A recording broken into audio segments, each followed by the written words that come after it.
Assalamualaikum warahmatullahi wabarakatuh. Perkenalkan, nama saya Rizky Amalia J dengan NIM 10540115421 dari kelas PGSD 5F. Program Studi Pendidikan Guru Sekolah Dasar Fakultas Keguruan dan Ilmu Pendidikan Universitas Muhammadiyah Makassar. Tugas ini saya buat untuk memenuhi tugas akhir mata kuliah Sosiologi dan Antropologi Pendidikan oleh dosen pengampu yaitu Bapak Profesor Dr. Haji Nur Salam, MSI, dan dosen yang mengajar yaitu Bapak Syarifuddin, SPD, MPD. Di sini saya akan menjelaskan materi tentang sosiologi dan antropologi pendidikan.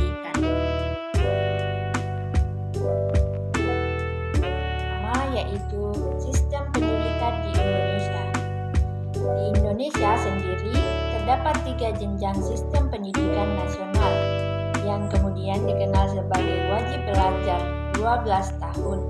Dalam sistem tersebut, pendidikan bermula dari jenjang pendidikan sekolah dasar atau SD, sekolah menengah pertama atau SMP, dan sekolah menengah atas atau SMA. Ada beberapa sistem di Indonesia yang telah dilaksanakan, di antaranya sistem pendidikan Indonesia yang berorientasi pada nilai. 2. Pendidikan dipandang dari perspektif teori sosial, dan dalam disiplin ilmu sosial pendidikan terdapat berbagai logika teoritis atau pendekatan yang dikembangkan sebagai perspektif utama sosiologi yang seringkali digunakan sebagai landasan dalam melihat fenomena pendidikan di masyarakat, yaitu evolusionis, fungsionalis, interaksionis, dan konflik. Masing-masing perspektif itu memiliki karakter sendiri-sendiri, bahkan bisa jadi penggunaan perspektif yang berbeda dalam melihat suatu fenomena, dan pendidikan akan menghasilkan suatu hasil yang saling bertentangan. Yang ketiga yaitu pendidikan dan mobilitas sosial. Pendidikan dipercaya menjadi salah satu faktor yang akan mempercepat terjadinya mobilitas sosial. Fungsi pendidikan sebagai sebuah proses penyeleksian untuk menempatkan orang pada masyarakat sesuai dengan kemampuan dan keahlian. Pendidikan menjadi sinkron dengan tujuan mobilitas sosial, karena di dalam mobilitas sosial yang terpenting adalah kemampuan dan keahlian seseorang. 4. Yaitu stratifikasi sosial dan perubahan sosial. Stratifikasi sosial terbuka menjadi pendorong terjadinya perubahan sosial karena kemungkinan terjadinya mobilitas sosial seseorang atau kelompok. Jika seseorang memiliki kemampuan pada bidang tertentu, maka ia akan berada pada lapisan atas dan mengubah kondisi sosial ekonominya.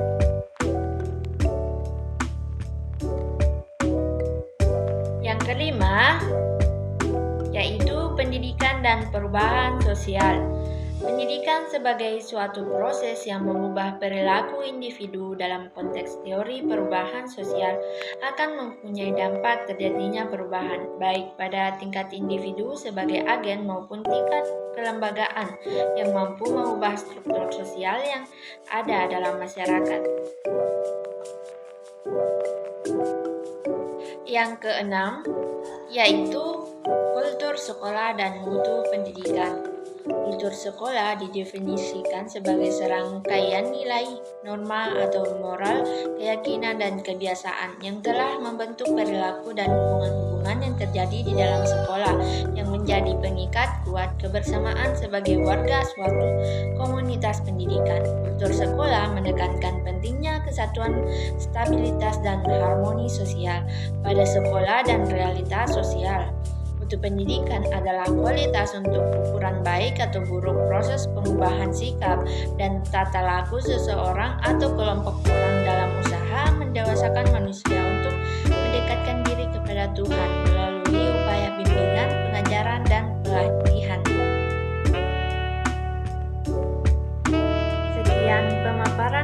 dari saya. Kurang dan lebihnya mohon dimaafkan.